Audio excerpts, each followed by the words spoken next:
Então, vamos continuar discutindo essa questão da indução, não é? Vendo agora a questão de transferência de energia. Nós vamos falar um tópico sobre transferência de energia. O que é isso? Quando você, não é? Nós vamos estudar o caso em que você está movendo, não é, uma espira numa região de campo magnético, tá? Quando você faz isso, né, você está realizando um trabalho, né? A gente viu alguns exemplos, tá certo? A gente viu alguns exemplos de variação do fluxo, né? Porque o campo magnético varia com o tempo, tá? Nós discutimos alguns exemplos que a variação do fluxo é dada pela variação do campo magnético, né? Mas eu mencionei já naquele momento que a variação do fluxo não precisa ser feita ou causada apenas pela variação do campo magnético, né? Eu posso ter várias situações em que, por exemplo, eu tenho um campo uniforme, né, e eu vario o tamanho da espira nesse campo uniforme. Ou, no caso que nós vamos discutir agora, eu vou variar a área da espira, né, que está dentro do campo magnético uniforme, né, e isso vai causar uma variação de fluxo. Então vamos pensar o seguinte: imagina que eu tenho uma espira retangular, tá certo? Eu tenho uma espira retangular, né? E essa espira está numa região, tá certo? Ela está numa região de campo, um pedaço dela está dentro de uma região de campo magnético uniforme. Né? Vamos supor que esse campo aqui, né, é um campo que está entrando, tá certo?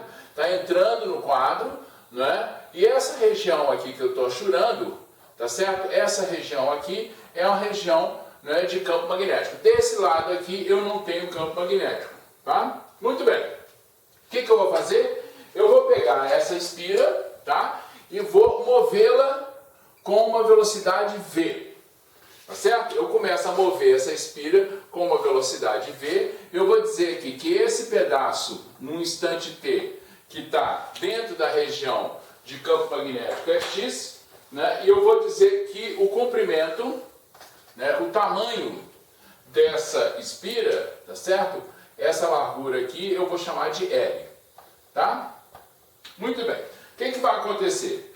Né? À medida que eu estou movendo a espira, tá certo? À medida que eu estou movendo essa espira, a área que está dentro da região de campo, ela está progressivamente diminuindo. Né? Então, o que eu estou variando aqui nesse instante, né, é a área, né, que está dentro da região de campo. Vão lembrando o seguinte, né, o meu fluxo, eu tenho dito que o meu fluxo, né, ele é a integral de B escalar dA. Né? Nesse caso aqui, como a minha área está no plano, né, vamos supor que esse aqui é o nosso plano XY, tá certo? Né? Então, meu campo B está na direção Z, né? Então, nesse caso aqui, o meu unitário dA, o meu vetor de área dA, né, ele é perpendicular. Então, eu posso dizer que nesse caso aqui, né, eu tenho o produto de B vezes dA. Tá? Bom, agora olha o seguinte. O meu fluxo aqui no caso, o meu fluxo num instante qualquer, fotografe isso aqui num instante, né, o meu fluxo eu posso escrever como sendo B vezes a área desse instante aqui, que é L vezes X. Tá? Então eu escrevi o meu fluxo, né? Eu simplesmente coloquei isso aqui desse jeito, tá? B vezes L vezes X, tá?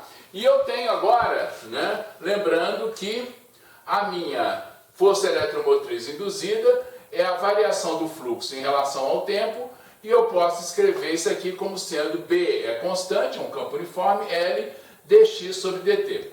Dx sobre dt, olha aqui, ó, essa espira está se deslocando com uma velocidade v.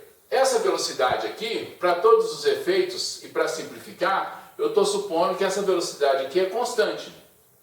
Se essa velocidade é constante, tá certo? Né? Dx sobre dt é a minha velocidade, isso aqui eu posso dizer que é igual a b vezes L vezes v. Né?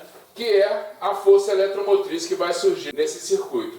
Então, à medida que essa espira vai se deslocando, tá certo? À medida que essa espira está se deslocando, o fluxo através dessa região aqui está diminuindo. O fluxo está diminuindo, o que acontece? Né? Vai surgir uma corrente, vai ser induzida uma corrente aqui. Qual é o comportamento dessa corrente? Essa corrente tende a aumentar o fluxo está diminuindo por conta do deslocamento da espira. Então essa corrente ela tende a criar um campo que vai ser na mesma direção do campo previamente existente. Por quê? Esse campo aqui, ele vai reforçar o fluxo nessa direção, tá? Então, de novo, a corrente que surge, a lei de Lenz nos diz que a corrente que surge, tá certo? Ela vem no sentido de contrarrestar, ela busca anular, não é? Se contrapor à mudança que está acontecendo. Qual é a mudança que está acontecendo? O fluxo diminuir. Como é que se contrapõe essa mudança? Criando um campo que está entrando. Então agora, se nós fizermos com a regra da mão direita, não é? A corrente I que vai ser induzida nessa espira, tá certo? Essa corrente I que vai ser induzida nessa espira, ela tem, não é, esse sentido, tá? Muito bem. Se eu tenho a corrente nesse sentido, e se eu tenho a força eletromotriz, eu posso dizer que essa corrente é a força eletromotriz dividida, né? A força eletromotriz, que é PLV, dividida pela resistência, né, do fio. Então eu tenho agora a corrente, tá? A corrente que surge. Esse meu fio aqui tem uma resistência R, né? Eu tenho agora a corrente que surge nesse fio. E aí eu posso dizer o seguinte: se eu tenho uma corrente, tá certo? Se eu tenho uma corrente que sobe, olha aqui, eu tenho um campo magnético, esse campo aqui, tá? Eu tenho um campo magnético entrando. Eu tenho uma corrente subindo, né? Nós vimos que a força que age num condutor que está dentro de um campo magnético, ela pode ser escrita desse jeito que está aqui. F é I, L, vetor B. L é um vetor, né? L é um vetor que tem um comprimento, o comprimento ali daquele trecho de condutor, né? E B é o campo. Você vai falar assim, bom, então aqui vai acontecer o seguinte, aqui eu vou ter uma situação na qual, então se L vetor B vai me dar uma força para cá, tá certo? Eu vou ter uma força nessa direção e sentido, que eu vou chamar, por exemplo, de F1, eu vou ter aqui uma força que eu vou chamar de F2, e eu tenho aqui uma força que eu vou chamar de F3, cada uma num trecho desse do condutor. Acontece que esse tamanho aqui e esse tamanho aqui são iguais. Se esses dois tamanhos são iguais, se a corrente é a mesma e se o campo magnético é o mesmo, essa força aqui é em módulo igual a essa força aqui, então ambas as forças se anulam, né? E eu não tenho nenhum efeito, né, na direção Y. Mas, no entanto, eu tenho uma força que se contrapõe. Você está vendo? Eu estou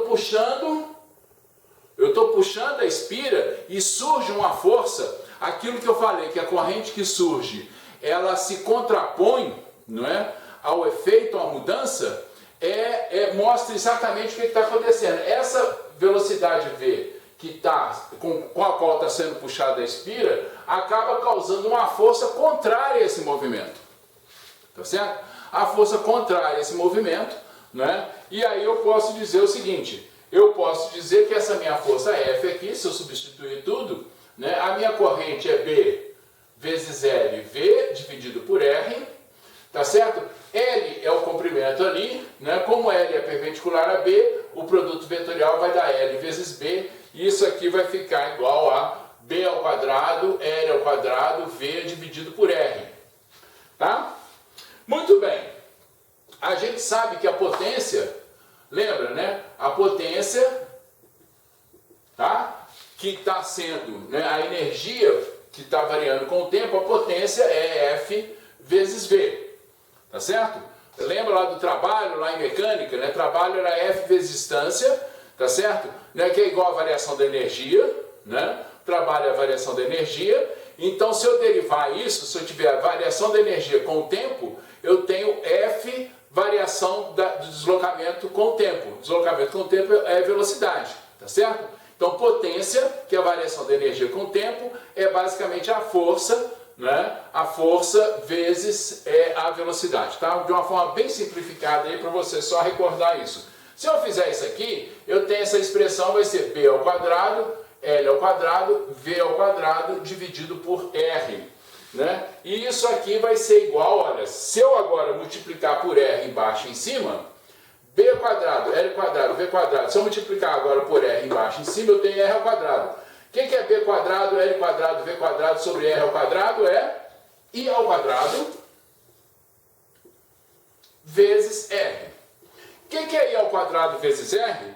I ao quadrado vezes R é a potência, é a energia, né? Ou a potência é a energia que é dissipada por unidade de tempo num circuito resistivo. Tá? Então, aquela energia que você está fornecendo, né, ao mover, ou o trabalho que você está realizando ao mover aquela espira, tá certo? Ele é, então, convertido em energia térmica, né, nesse circuito que está aí. Então, eu tenho aqui, tá certo? Um jeito, né, de criar, assim, entre aspas, né, um jeito, então, de fazer uma transformação de energia mecânica em energia térmica, fazendo, né, a variação do fluxo magnético numa espira, tá?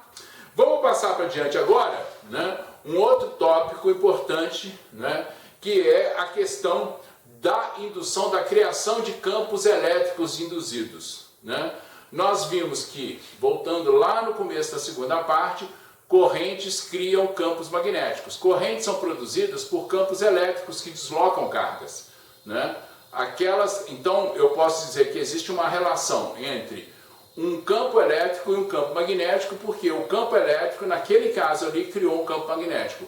Nós estamos vendo aqui que campos magnéticos, né, a partir da variação do fluxo, criam correntes. Né? Nós vamos ver, né, que campos magnéticos, eles induzem, não é, a criação de campo elétrico, né? E isso aí é um elemento chave, tá, para a gente entender, né, a última parte do nosso curso, que são as equações de Maxwell, né, e para explicar a propagação de ondas eletromagnéticas, tá certo? Então, tudo nosso, né, a gente começou falando no nosso curso sobre forças em cargas paradas, né? Quando a gente entrou em correntes, a gente começou a olhar o nosso cotidiano e ver que correntes e circuitos resistivos estão presentes no nosso cotidiano.